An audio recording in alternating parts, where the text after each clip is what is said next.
Welcome to RK కన్నా creations. మరి మంచి సైజులో ఉన్నటువంటి ఒంగోలు జాతి 4 పళ్ళ కోడలు వచ్చేసి గత కొన్ని రోజుల క్రితం మన ఛానల్లో అమ్మకానికి అయితే పెట్టడం జరిగింది.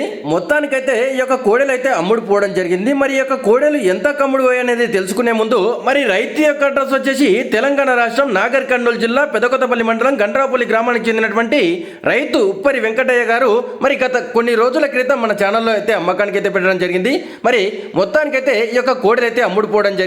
మరి యొక్క కోడెలు కొనుగోలు చేసిన వారు వచ్చేసి కాకర్ల వెంకట సుబ్బారెడ్డి గారు, ఆకుమల్ల గ్రామం, సంజామల మండలం, నంద్యాల జిల్లా, ఆంధ్రప్రదేశ్ రాష్ట్రానికి సంబంధించినటువంటి వ్యక్తి మరి యొక్క కోడెలు అయితే కొనుగోలు చేయడం జరిగింది. మరి యొక్క కోడెలు అమ్ముడు పోయిన రేట్ వచ్చేసి 3,50,000 3,50,000 మరి 3,50,000 అయితే అమ్ముడు పోవడం జరిగింది. రైతు ఉప్పరి వెంకటయ్య గారు చెప్పేది ఏంటంటే గత కొన్ని సంవత్సరాలుగా మేము చాలా దూలైతే అమ్మాము, కానీ ఎప్పుడు కూడా ఛానల్లో పెట్టలేదని చెప్పుకొచ్చారు. మొదటిసారి ఛానల్లో పెట్టాము, మాకు మంచి రేట్ అయితే రావడం జరిగిందని చెప్పుకొచ్చారు. అక్కడక్కడ అమ్మకానికి పెట్టిన వీడియోలు మరి అమ్ముడుపోయినటువంటి వీడియోల్లో చూసి అంత రేటు పోతున్నాయి, మా దూళ్ళు ఎందుకు పెట్టకూడదు అన్న ఉద్దేశంతో మేము ఛానల్లో పెట్టడం జరిగింది. మరి మొత్తానికి మంచి రేట్ అయితే రావడం జరిగిందని చెప్పుకొచ్చారు. రైతులు గమనించేది ఏంటంటే మరి కొన్ని దూళ్ళు బేటాలు లేకపోతే కూడా మంచిగా పోవు, మరి బేటాలు లేకపోతే మరి తోలుకంలో చాలా ఇబ్బంది పడుతుంటాయి.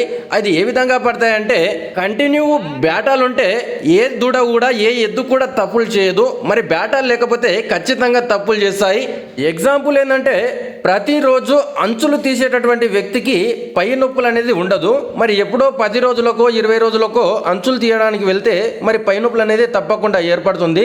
మరి అదే విధంగా ఈ యొక్క కోడెలకు కూడా కంటిన్యూ బ్యాటాలు అనేది ఉంటే ఎప్పుడు కూడా తప్పు చేయవు. మరి ఎప్పుడో 10 రోజులకో 20 రోజులకో బేటా వేయడానికి వెళ్తే మరి యొక్క దూళ్ళకు అనేది అల్పు కానీ బొస కానీ మరి అదేవిధంగా పై నొప్పులు ఉండడం వల్ల బేటాలలో తప్పులు చేయడం జరుగుతుంది. మరి సామాన్య రైతుకు యొక్క పశు పోషకులకు చాలా తేడా ఉంటుంది.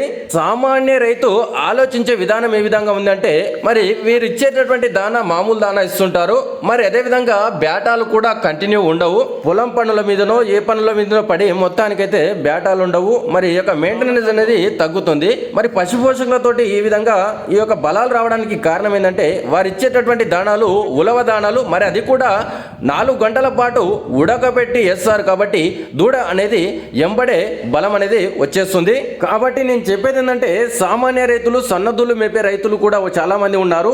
వారు దూళ్ళు తెచ్చుకున్న వెంబడే ఆ యొక్క గెట్టెలు చెక్ చేసుకోవాలి. గెట్టెలు మంచిగా లేకపోవడం వల్ల కూడా ఈ యొక్క దూళ్ళు అనేది కాల వంపులు ఏర్పడే అవకాశం కూడా ఉంది. మొత్తానికి ఈ యొక్క కోడెల రేటు ఏ విధంగా ఉంది, మీరు ఎక్కడి నుండి చూస్తున్నారనేది కామెంట్ సెక్షన్లో కామెంట్ చేయండి.